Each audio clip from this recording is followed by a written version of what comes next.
राजस्थान में तेजी से बढ़ता अपराध का ग्राफ।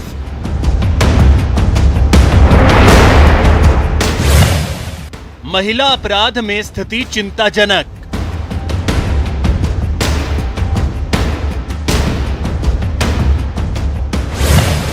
जोधपुर में पुलिस थाने के क्वार्टर में महिला से रेप।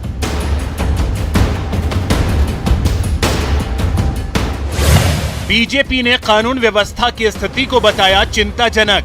राजस्थान के अंदर पिछले 6 महीनों में ये दूसरी तीसरी घटना है जहां इस प्रकार एक अबला के साथ पुलिस के थाने के क्वार्टर में बलात्कार किया गया।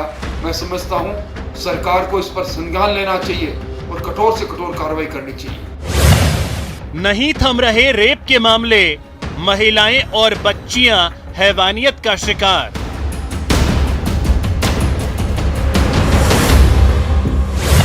कब सुरक्षित होंगी महिलाएं? नमस्कार, आप देख रहे हैं न्यूज 18 राजस्थान। आपके साथ मैं हूं अभिषेक। राजस्थान में अपराध की स्थिति दिन ब दिन चिंताजनक होती जा रही है। कहीं लूट, कहीं मर्डर तो कहीं रेप। महिला अपराध के मामलों में तो आए दिन कोई ना कोई घटना सामने आ ही जाती है। महिला अपराध पर नियंत्रण में नहीं नजर आती। जोधपुर में महिला के साथ पुलिस थाने के क्वार्टर में ही रेप हो गया। बड़ा सवाल है कि आखिर यह अपराध रुक क्यों नहीं पा रहा? कहां चूक हो रही है जो क्राइम बढ़ता ही जा रहा है? हालांकि प्रशासन का कहना है कि स्थिति ठीक है। पुलिस थाने में हर फरियादी की एफआईआर दर्ज होने की वजह से क्राइम का ग्राफ बढ़ता हुआ दिखाई दे रहा है। चर्चा आज इसी मुद्दे पर।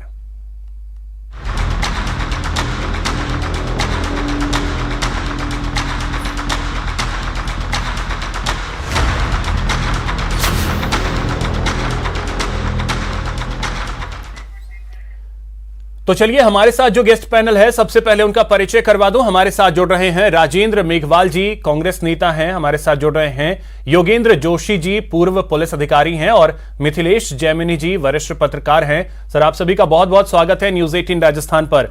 राजेंद्र जी, चर्चा की शुरुआत मैं आपसे कर रहा हूं और मेरा डायरेक्ट और बिल्कुल सीधा सा सवाल यही है कि राजस्थान में बेटियां, महिलाएं कब सुरक्षित होंगी और कैसे सुरक्षित होंगी? अभिषेक जी, देखिए, राजस्थान में बेटियों को सुरक्षित करने के लिए राजस्थान सरकार ने पूरी तरीके से सभी पुलिस थानों के अंदर स्वागत कक्ष भी बनाए हैं उसके बाद में। और आप अगर देखेंगे तो 2018 के अंदर जो रेप केसेस की इन्वेस्टिगेशन का जो टाइम था या प्रॉब साबित करने का टाइम था, जो 241 दिन था, वो घटकर अब 46 दिन हो गया है। तो सरकार ने अनिवार्य एफआईआर की व्यवस्था लागू की। हालांकि इससे मामले भी बढ़े और उससे हमारी पूरे देश के अंदर भी मतलब हंसी हुई कि भाई यहाँ पे अपराध बढ़ रहे हैं, मतलब काफ़ी किरकिरी हुई सरकार की। लेकिन सरकार ने कहा कि नहीं, कोई बात नहीं, लेकिन महिलाओं के अंदर जो अपराध जो घटित हो रहे हैं या उनके साथ अत्याचार हो रहे हैं, तो उनके केसेस को दर्ज करना हम प्राथमिकता से रखते हैं और उसमें अनिवार्य एफआईआर सिस्टम का बहुत बड़ा रोल है। और उसके बाद में उनको, और हाँ, यहाँ तक कि 42% मामलों के अंदर बाद में जो इन्वेस्टिगेशन के बाद में वो मामले मतलब आरोप भी झूठे साबित भी हुए, ऐसी बात भी नहीं है। लेकिन निश्चित रूप से ये सब बातें हैं, लेकिन महिलाओं को इंसाफ देना और उनको पूरी तरीके से उनके खिलाफ जो अत्याचार या रेप की जो घटनाएं हैं उनके ऊपर राजस्थान सरकार पूरी तरीके से संवेदनशील है। अपराध को राजेंद्र जी, आपकी सारी बातें मैं स्वीकार करता हूं, आपकी सारी बातें स्वीकार करता हूं, लेकिन राजस्थान की बेटी क्या सुरक्षित महसूस कर रही है? जो जोधपुर में घटना आई उसके बाद और कैसे सुरक्षित महसूस करेंगी, क्योंकि थाने का जो क्वार्टर है वहां पे रेप हो रहा है? देखिए, उसमें जो भी इन्वॉल्व है उसको पूरी तरीके से सजा दी जाएगी। और आपको पता है कि मैंने आपको बताया ना कि जो रेप केसेस हैं उनके प्रोब को इन्वेस्टिगेशन और उसकी जो पूरी की पूरी चालान पेश करने तक का जो टाइम है वो घटकर 241 दिन से 86 दिन घटा। तो पुलिस ने पूरी तत्परता से लिया। सरकार का पूरी तरीके से निर्देश है कि संवेदनशीलता के साथ में ऐसे मामलों की पड़ताल हो। और आपको पता, पॉक्सो कोर्ट के अंदर भी राजस्थान के अंदर सबसे ज्यादा केसेस के अंदर चाहे मृत्युदंड की सजा भी हुई है, चाहे मतलब उम्र कैद की भी हुई है और बड़ी सजाएं भी हुई है। तो किसी को भी बख्शा नहीं जा रहा है। जो अपराध जिस तरीके से घटित हो रहा है उस अपराध को रोकना पुलिस का और सरकार का पूरी तरीके से भाव तो नहीं आ पा रहा है। निश्चित रूप से सरकार की पूरी कोशिश रहती है कि जो ये अपराध घटित हो रहे हैं उन अपराध में जो दरिंदे हैं उनको सजा, सख्त से सख्त सजा दिलवाई जाए। और इसके अंदर हमारा, अगर आप पूरे इंडिया में अगर ट्रैक रिकॉर्ड देखेंगे तो सबसे ज्यादा सजा दिलाने का रिकॉर्ड भी राजस्थान के पास में ही है।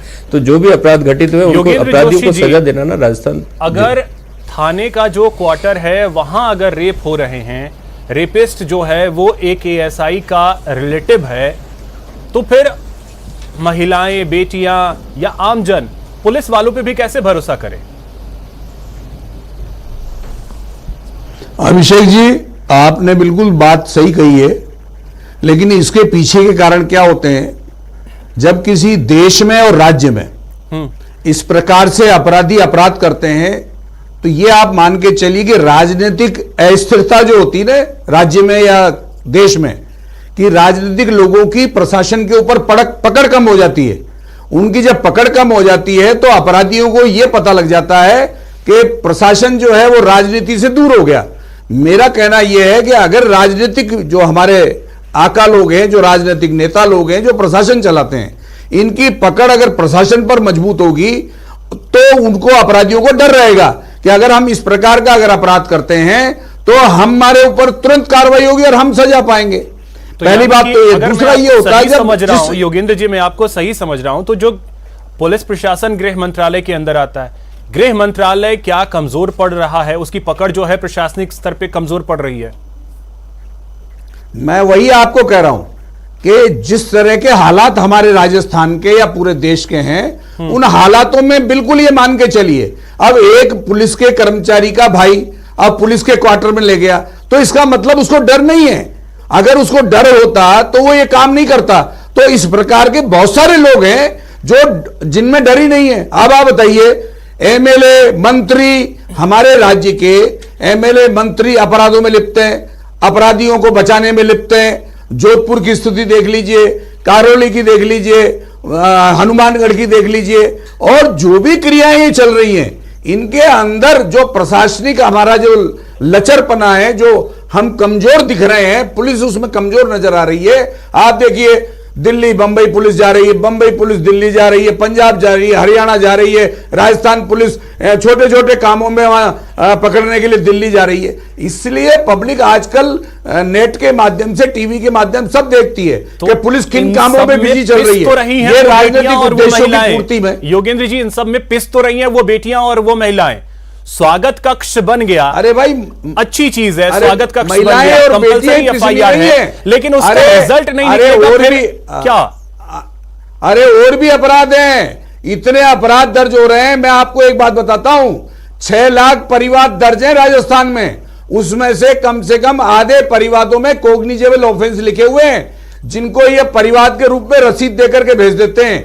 वो एफआईआर में दर्ज नहीं हुई है। अगर वो एफआईआर में कन्वर्ट कर दी जाए योगेंद्र जी, तो राजस्थान का आंकड़ा बहुत लंबा जाएगा। पूरे क्राइम की मैं चर्चा भी नहीं, मैं सिर्फ क्राइम में एक हिस्सा जो है रेप का, मैं उसके बारे में आज चर्चा कर रहा हूं। ठीक है, आता हूं फिर आपके पास। हमारे साथ रामलाल शर्मा जी बीजेपी से जुड़ गए हैं। रामलाल जी, बहुत स्वागत है आपका भी न्यूज 18 राजस्थान पर। आता हूं आपके पास, लेकिन उससे पहले मिथिलेश जी, एक कमेंट मैं आपका चाहूंगा कि जो हमने पूछा है कि बेटियां सुरक्षित कब होंगी, साथ ही आपसे यह भी समझना चाहूंगा कैसे होंगी, क्योंकि स्वागत कक्ष है, अच्छी बात है, एफआईआर कंपलसरी, अच्छी बात है, लेकिन जब तक उसका रिजल्ट नहीं निकलेगा, बेटियां सुरक्षित महसूस ही नहीं करेंगी, फिर इनका क्या लाभ? देखिए अभिषेक जी, जो हमारी संस्कृति है उससे एजुकेशन को जोड़ना पड़ेगा, करिकुलम को जोड़ना पड़ेगा। यत्र नार्यस्तु पूजयन्ति तत्र रमन्ते देवता, जो हमारी बेसिक एजुकेशन सिस्टम था उसे कोलैप्स करने से हमारे यहाँ महिलाएं मौज शौक की वस्तु बन गई। जो देवी थी वो देवी वाली नजर पर चली गई। जो माँ बहन बेटी के रिश्ते थे उनमें भटकाव आ रहा है। और दूसरा एक अनएम्प्लॉयमेंट, और दूसरा ये जो मोबाइल डाटा जो पोल्यूशन आ रहा है, जो नीला जहर इन मोबाइलों के जरिए परोसा जा रहा है, उसको जरिए ये बढ़ रहा है। लेकिन सबसे इंपॉर्टेंट चीज है जो हमारे कॉन्स्टिट्यूशन में लिख रखा है कि किसी भी स्टेट का या कंट्री का जहां डेमोक्रेसी है उसको चलाने के लिए चेक एंड बैलेंस सिस्टम होना चाहिए। हमारे तीनों सिस्टम, कार्यपालिका, न्यायपालिका, विधायिका, इनमें एक दूसरे को क्रॉस चेक सिस्टम है। लेकिन मुझे राजस्थान में लगता है कि तमाम जो विधायक हैं उन्होंने अपने पसंद के पुलिस अधिकारी ले गए, प्रशासनिक अधिकारी ले गए, और जो अमली जामा पहनाना चाहिए वो बिखर गया।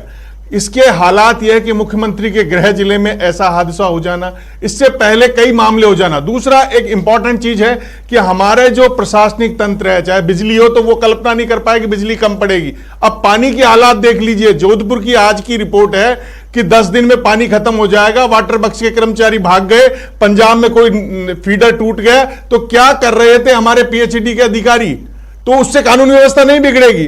अनएम्प्लॉयमेंट की हालत यह है कि आप पुलिस कमिश्नरेट का एक कोना हमेशा के लिए सुरक्षित है, वहां बेरोजगार बैठा हुआ है। जो ये जो हालात पैदा हुए हैं, जो प्रशासनिक अधिकारी, और मैं तो ये कहूंगा कि जो सरकार के इर्द गिर्द जो किचन कैबिनेट बैठी हुई है, जो सलाहकार मंडल है, जिन्होंने एक झूठा चश्मा पहना दिया है कि आपने उदयपुर में तो चिंतन किया, लेकिन आपने कानून व्यवस्था सुधारने के लिए 3 साल से ज्यादा का आपको समय हो गया, उसका चिंतन नहीं किया, कोई ठोस रोड मैप नहीं दिया। यही कारण है कि आज हौसले बुलंद है। जयपाल पूनिया की विधवा ने आज ही कहा कि असली मुलजिम अभी भी पकड़ से बाहर है। यह क्या राजस्थान की कानून व्यवस्था पर बड़ी उंगली नहीं है? इसका जवाब प्रशासन को और सरकार को देना नहीं चाहिए। जो तमाम चीजें हैं, किसी विषय को गिरफ्तारी कराने के लिए नागौर से चलकर एमपी और बीजेपी के एमएलए को चल के जयपुर की सीमा पे आना पड़ता। आप पहले गिरफ्तार कर लेते, आप पहले ही घोषणा कर देते।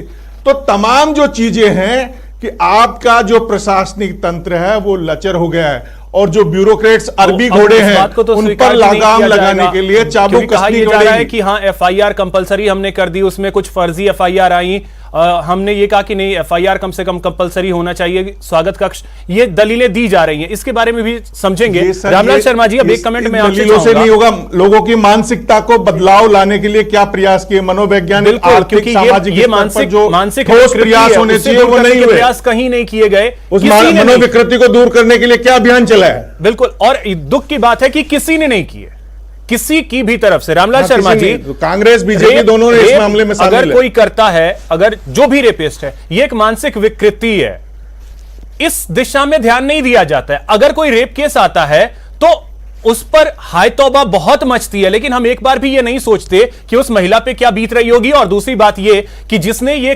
किया है उसे सजा किस तरीके की दी जाए ताकि लोगों तक एक मैसेज भी जाए। देखिए अभिषेक जी, एक प्राकृतिक न्याय का सिद्धांत है कि हकदार को सम्मान मिले, गुनहगार को सजा मिले। लेकिन अगर हकदार व्यक्ति अगर गुनहगार की तरह सजा प्राप्त कर रहा है और गुनहगार व्यक्ति आराम से घूम रहा है, उसको कोई सजा नहीं दे रहा, तो असंतोष फैलना स्वाभाविक है। लोगों के अपराध करने से पहले उनके मन मस्तिष्क के अंदर यह बैठ चुका है कि अगर मैं अपराध करूंगा भी तो भी मुझे कानून ज्यादा सजा नहीं देगा, अगर गिरफ्तार हो भी गया तो मैं कुछ दिनों बाद में छूट के आ जाऊंगा। अगर डर पैदा हो जाए कि इस अपराध का दंड यहां तक पहुंचेगा, तो मेरे ख्याल से अपराध करने से पहले 4 बार वो सोचे। लेकिन अभिषेक जी, सबसे बड़ी बात है कि आखिरकार अपराध की घटनाएं होती क्यों है? अपराध की घटनाएं होने के बाद में आप उसका उपचार करें, सजा देने का काम करें, लेकिन आवश्यकता इस बात की है कि अपराध हो ही नहीं, उसके पहले आपको कदम उठाने की आवश्यकता है। आज राजस्थान के अंदर मुझे बड़े दुख के साथ कहना पड़ रहा है, मैं मेरे क्षेत्र की बात भी कर रहा हूं समावेश करते हुए, आज किसी मेडिकल की शॉप के ऊपर चले जाओ, ऐसी नशे की दवाइयां छोटे छोटे बच्चे खरीद के ले जा रहे, नशा कर रहे हैं। आज छोटे छोटे गांव ढाणियों के अंदर हीरोइन चाहिए तो हीरोइन मिल जाएगी, स्मैक चाहिए तो आपको स्मैक मिल जाएगी। आखिरकार इन घटनाओं के ऊपर, इन व्यापार करने वाले लोगों के ऊपर अंकुश लगाने का काम कौन करेगा? दूसरी बात, ये तो अपराध वो है जो कानून के सामने आ रहे हैं, बहुत से अपराध ऐसे हैं जो सामाजिक ताने बाने की वजह से समाज के सामने आ ही नहीं पा रहे, उनको वहीं दबा दिया जाता है या कानून के सामने जाने की हिम्मत और हिमाकत ही नहीं करते, तो लोक लज्जा। तो रामलाल शर्मा जी, एक ऐसा कानून लाइए अगर ऐसे रेप केसेस को लेकर के या बाकी चीजों को जो आपने गिनवाया, अगर ऐसा कोई भी है, आप संसद में एक कानून लाइए कि अगर कोई रेप की घटना होती है 15 दिन के अंदर, 20 दिन के अंदर न्याय होगा, हम उसे अंदर डालेंगे, फांसी पे लटकाइए उसे। ऐसा कानून आप लाइए। निश्चित रूप से कोई रोक रहा है? भारतीय जनता पार्टी की सरकार थी, वसुंधरा जी की सरकार थी, उस समय भी कानून सख्त लाए गए थे, फांसी की सजा का प्रावधान भी किया गया था। लेकिन टाइम फ्रेम नहीं है ना सर, आते विधिक प्रक्रिया है, एक विधिक प्रक्रिया, उस विधिक प्रक्रिया के दौरान अपनाने की आवश्यकता है। उसको फ्रेम कीजिए कि वो 1 महीने के अंदर होना चाहिए, निर्धारित समय सीमा के ऊपर सजा मिलनी चाहिए, तो आखिर डर तो पैदा होना इस चीज का। तो वो कैसे होगा? इस तरीके से डर किसी के मन में पिछले कुछ वक्त में देखें राजस्थान में ऐसा शायद ही कोई एक दिन बीता होगा राजेंद्र जी कि जिस दिन रेप के केसेस नहीं आए होंगे। राजेंद्र जी, आज अभिषेक जी हालात अभिषेक जी, ठीक है, रामलाल जी आता हूं बता फिर। दूं, रामलाल जी ने बहुत अच्छी बात कही कि देश के अंदर नशीले पदार्थों का, तो मैं बता दूं आपको कि पिछले 7-8 सालों में नशीले पदार्थों की तस्करी जिस तेजी से बढ़ी है, और खासकर जो गुजरात के रास्ते से जो नशीले पदार्थ आ रहे हैं, और अभी मैं कुछ दिन पहले रिपोर्ट भी पढ़ रहा था तो 10 करोड़ से अधिक लोग इस प्रवृत्ति में संलिप्त हैं, और अभी 3 बड़े कंसाइनमेंट भी आपके मुंद्रा पोर्ट पे पकड़े गए थे, और एक तो आपका विशाखापट्टनम का भी था। तो यहाँ निश्चित रूप से देश के अंदर नशीले पदार्थों की तस्करी या फेक करेंसी का जो काम है वो केंद्र सरकार को रोकना चाहिए। ये एक समन्वय की बात है, इसमें राज्यों को भी उनके साथ में समन्वय करना चाहिए। दूसरी बात मैं ये कहना चाहता हूं, राजस्थान के अंदर Rajasthan police operation clean sweep के नाम से लगातार ये जो नशीले पदार्थों की जो तस्करी में लिप्त है, या जो ऑपरेटर है या पेडलर्स हैं, उनको भी पकड़ रही है। जरूरी और महिलाओं की रक्षा की बात कर रहा हूं, मैं वही बता रहा हूं, उसमें मैं तीनों बिंदुओं पे आ रहा हूं। मैं जैसा अभी बताया कि पॉक्सो कोर्ट के अंदर भी आपको पता, राजस्थान के अंदर पॉक्सो कोर्टों ने सबसे अच्छा काम किया है, और जो हमारे रेप केसेस के अंदर प्रॉब को जो साबित करने का जो टाइम था, जो 241 दिन था 2018 के अंदर, वो 2021 में घटकर 86 दिन रह गया। तो आप देखिए पूरी तरीके से पुलिस पूरी तरीके से तत्परता से मतलब काम करती है। और यहां पे ये कहना भी बहुत जरूरी है कि जितने केसेस दर्ज होते हैं उनमें 42% मामले, जी हमारे डीजी साहब ने ये कहा था कि कोई बात नहीं 42% मामले फर्जी भी पाए गए या उनके अंदर आरोप साबित नहीं हुए तो भी कोई बात नहीं, लेकिन केस दर्ज करना पुलिस के पूरी तरीके। उसके अलावा जो 58% केसेस हैं। अब मैं आता हूं, अब मैं उसके सामाजिक पहलू पे आता हूं। बहुत अच्छी बात कही मिथिलेश जी ने कि भाई ये अपराध एक मनोविज्ञान है, इसको सामाजिक स्थिति और हमारे आर्थिक जो भी बातें हैं, रोजगार से जुड़ी हुई चीजें हैं, उनसे राजेंद्र जी आपने 3-4 बार जिक्र किया उस 42%, वो 58% का आप जिक्र क्यों नहीं करते हैं? हाँ, मैं उस 58% का जिक्र कर रहा हूं। उन 58% को सजा दिलाने के लिए जो टाइम पहले 241 दिन था वो घटकर 86 दिन हो गया। तो आप इस चीज को देखिए, ये तय बात है कि जो अपराधी है उसको सजा मिली है। अपराधी भय मुक्त नहीं रह सकता है, चाहे कोई कितना भी रसूख का आदमी हो, उसको सजा मिलेगी, उसकी गिरफ्तारी होगी, उसके ऊपर मुकदमा चलेगा और उसको कानून सजा देगा। अब यहां पर यह सबसे बड़ी बात है, इसमें जो सामाजिक हमारे रूप है, हमारे स्कूल कॉलेजेस को है या जो शिक्षण संस्थान है, महिला संगठन है, उनको यहां बहुत जरूरी है। हमें हमारी परिवार की जो इकाई है, लड़कों को हमें यह शिक्षित करना पड़ेगा कि हमें अपराध करने से पहले 4 बार सोचना पड़े। बेटियां हमारे इस समाज का अंश है, उनके साथ में किस तरीके का अपराध करने से पहले उनको सोचना चाहिए कि ये। जी योगेंद्र जी, अगर रेप, एक डायलॉग भी है फिल्म का, नो मीन्स नो। अब आखिर मानसिकता लोगों की ऐसी हो गई है कि उनके लिए, जैसा भी मिथिलेश जी ने भी कहा, कि लड़कियां और महिलाएं एक उपभोग की वस्तु बनकर के रह गई हैं। क्या हमारा कानून इतना कमजोर है कि महिलाएं और लड़कियां जो सम्मान की अधिकारी हैं, सिर्फ और सिर्फ सम्मान की अधिकारी हैं, हम उन्हें उपभोग की वस्तु समझे और हमारा कानून अब कुछ ना कर पाए? अभिषेक जी, मैंने आपको एक चीज बताई है, पुलिस का जो काम है, पुलिस का जो प्राचीनतम काम चला आ रहा है, निगरानी करने का, इलाके में गश्त करने का, इलाके में डेकोय पैदा करने का, लोगों से जानकारी लेने का, पैदल गश्त करने का, ये सारी की सारी चीजें बंद हो गई। आप अभी यहां निकल के जाइए, अगर जयपुर के किसी सड़क के ऊपर कोई पुलिस वाले गश्त करते हुए मिल जाए तो मुझे बताना। बस स्टैंड पे गश्त नहीं करते, रेलवे स्टेशन पे गश्त नहीं करते। मैं राजा पार्क में रहता हूं, पूरे राजा पार्क में जाम लगा रहता है, कोई अधिकारी, कर्मचारी, सिपाही मुझे एक भी नजर नहीं आता। मुझे बताओ, अपराधी अपराध कहां करता है? कोई छुपके करता है क्या? अगर अपराधी बाहर घूम रहा है, पुलिस की निगाह जब उस पर गिरती है, जब हम गश्त करते थे तो भाई तू यहां कैसे खड़ा है? टोका टाकी ये सब बंद हो चुका। अभिषेक जी, मैं देख रहा हूं पुलिस भी कंप्यूटर की पुलिस बन के रह गई है, सिर्फ मोबाइल से काम चलाती है, मोबाइल पे सूचनाएं लेती है। अरे भाई, आप व्यक्तिगत तौर पर गश्त नहीं करते? ये सब अभी आप पता कर लीजिए अभिषेक जी, सारे डीजी से लेकर सिपाही तक एयर कंडीशन में बैठे मिलेंगे आपको। अगर जब हमारी पुलिस एयर कंडीशन में बैठेगी तो ये अपराध नहीं रुक सकते। कानून को लागू करने वाला मजबूत होना चाहिए। कानून आपने फांसी की सजा कर दी, कुछ भी कर दी। अभी आपने देखे, कोई 2-3 दिन पहले एक मैसेज आया है कि रेप के मामले में एक आदमी को इन्होंने बंद कर दिया, हाई कोर्ट ने उसको फांसी की सजा से नीचे ले आए, आजीवन कारावास में। और थाने के ऊपर टिप्पणी की है कि आपने जो 2 मुलजिम थे जो जिनके उसमें चिन्ह पाए गए हैं उनको तो गिरफ्तार नहीं किया, और जिसका उसमें कुछ नहीं पाया गया उसे गिरफ्तार कर लिया। हमारी पुलिस की हालत यह है कि मर्डर का चाकू और मर्डर का सामान अगर बंदर ले जाता है तो इनको ये बंदर नहीं पकड़ में आ रहे अभिषेक जी, नहीं इनको वो सामान बरामद ये भी अपने आप में अजूबाही केस था योगेंद्र जी, इसमें तो कोई दो राय है नहीं, लेकिन पुलिस के अधिकारियों को भी इस चीज को समझना होगा, क्योंकि बहन बेटियां हर घर में हैं, बंदर पकड़ेंगे, बहन बेटियां हर घर में हैं।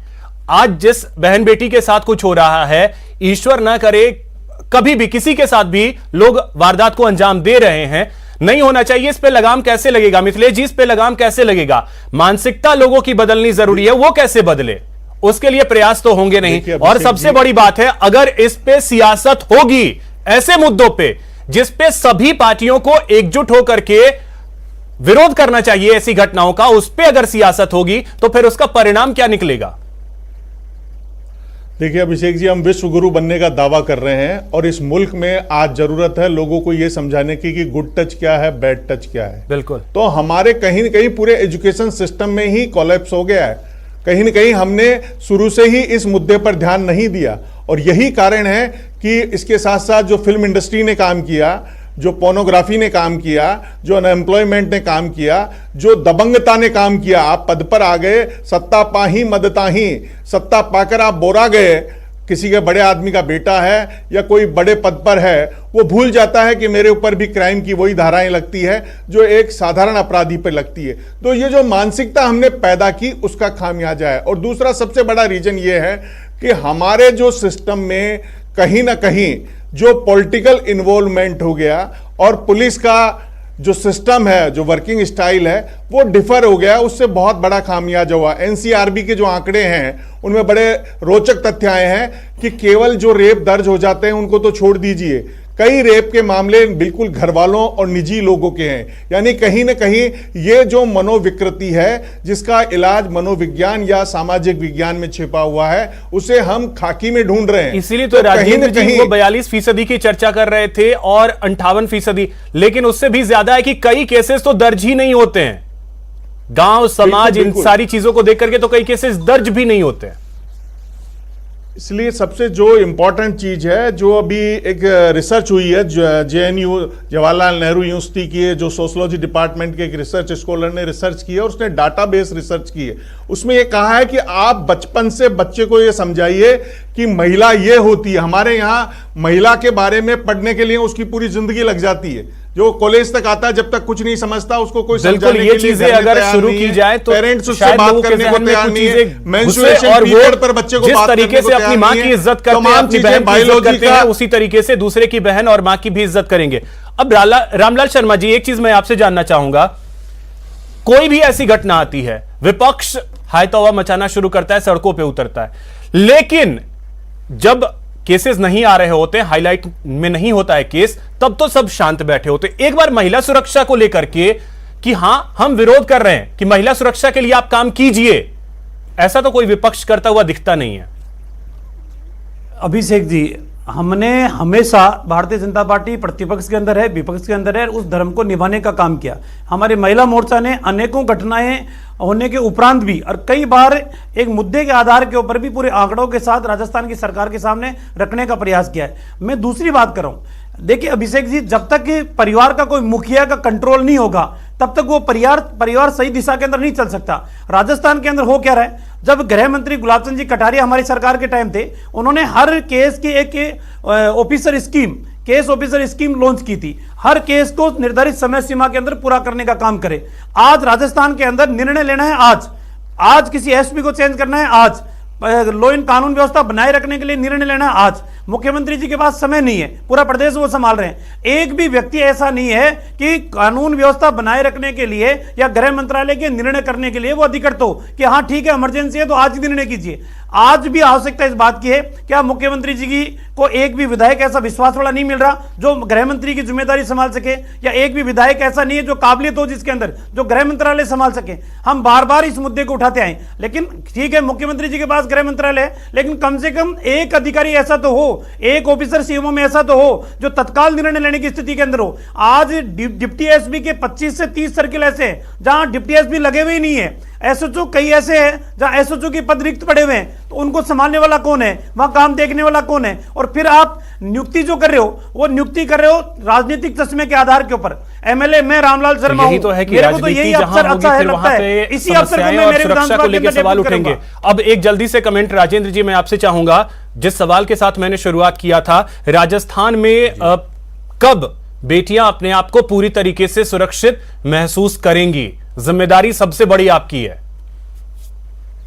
देखिए, सरकार में होने के नाते हमारी सबसे बड़ी जिम्मेदारी है, उसके साथ में हमें इन पूरे मामलों के अंदर खासकर महिला अपराधों को लेकर राजनीति नहीं करनी चाहिए, क्योंकि ये राजनीति का विषय नहीं है। ये हम सब को मिलकर, और एक सामाजिक समस्या, रेप एक सामाजिक समस्या है, उसको रोकने के लिए हमें परिवार की जो सबसे छोटी इकाई है उससे लेकर राज्य तक जाके सबको एकजुट होकर, और महिला संगठनों को और जो हमारे समाज के लोग हैं, बुजुर्ग हैं, उनको सबको, बच्चों को एजुकेट करने की जरूरत है। उनके अंदर जो विकृति जो पैदा हुई है, एजुकेशन जरूरी है और उन्हें ये समझाने की जरूरत है कि महिलाएं कितनी जरूरी हैं, समन्वित उनका तरीके सम्मान से हम होना करेंगे चाहिए। तो निश्चित एक रूप क्विक से कमेंट योगेंद्र जी मैं आपसे भी राजस्थान का चाहूंगा, नाम खराब क्योंकि आप पुलिस अधिकारी रहे हैं, कैसे समस्या का समाधान होगा जल्दी से?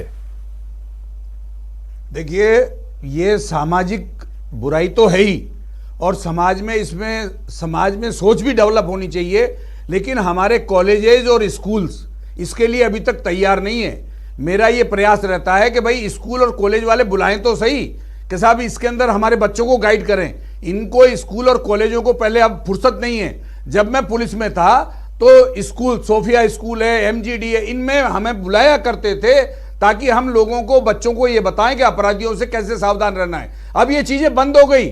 आपको स्कूल वालों को, कॉलेज वालों को फुर्सत ही नहीं है। अगर ये चीजें बाध्यकारी हो जाएं कि ऐसी संस्था, ऐसे पुलिस अधिकारी इन स्कूलों में जाकर के बच्चों को गाइड करें, तो इसमें बहुत कुछ सुधार हो सकता है। लेकिन किसी को फुर्सत है नहीं। एक क्विक कमेंट मिश्रा जी मैं आपसे भी चाहूंगा कि स्कूल और कॉलेज की बात है, वो तो नंबर गेम के पीछे पड़े हैं। कितना ज्यादा नंबर आए स्टूडेंट्स को, इन चीजों के बारे में सोच कौन रहा है? देखिए, इसके बारे में सोचने के लिए तो तमाम एजुकेशन से रिलेटेड जो पॉलिसी मेकर है उनको पॉलिसी बनानी पड़ेगी कि ऐसा कोई एजुकेशन के करिकुलम में ही डाले, डिग्री में ही डाले। जैसे पिछली बार अभी राज्यपाल महोदय ने कहा कि गांव गोद लेना पड़ेगा, यूनिवर्सिटी को काम करना पड़ेगा, ऐसा ही कोई प्रावधान करे। लेकिन एक इंपॉर्टेंट चीज ये है कि राजस्थान का डीजीपी अगर जाके ऐसा मैसेज दे, आज तक करौली, भरतपुर, धौलपुर, तमाम जगह विवाद हो गए, मुझे एक भी जगह यह नहीं लगा कि डीजीपी मौके पे गए हों। तब की पहले मैंने ऐसे खूब न्यूज पढ़ी है कि डीजीपी मौके पे गए। आज तक राजस्थान पुलिस का डीजीपी, चाहे जोधपुर हो, चाहे करौली हो, चाहे भीलवाड़ा हो, चाहे भरतपुर हो, चाहे नावा हो, कहीं अगर निकले हो, कहीं उन्होंने पब्लिक को क्राइम कंट्रोल करने के लिए जी, वो तो अभी खुद योगेंद्र जी ने कह दिया कि एसी में बैठे हुए आपको अधिकारी मिल जाएंगे, तो एसी से बाहर निकलेंगे तभी आपको हकीकत पता चलेगी। बैठकर कोई मैसेज दे तो और पुलिस अधिकारियों में मैसेज जाएगा, वो काम करेंगे। बिल्कुल, जब लीडर आगे बढ़ करके मैसेज देता है तो लोग भी उस चीज को फॉलो करते हैं। फिलहाल बहुत शुक्रिया आप सभी का हमारे साथ जुड़ने के लिए, इस चर्चा में शामिल होने के लिए। फिलहाल इतना ही, नमस्कार।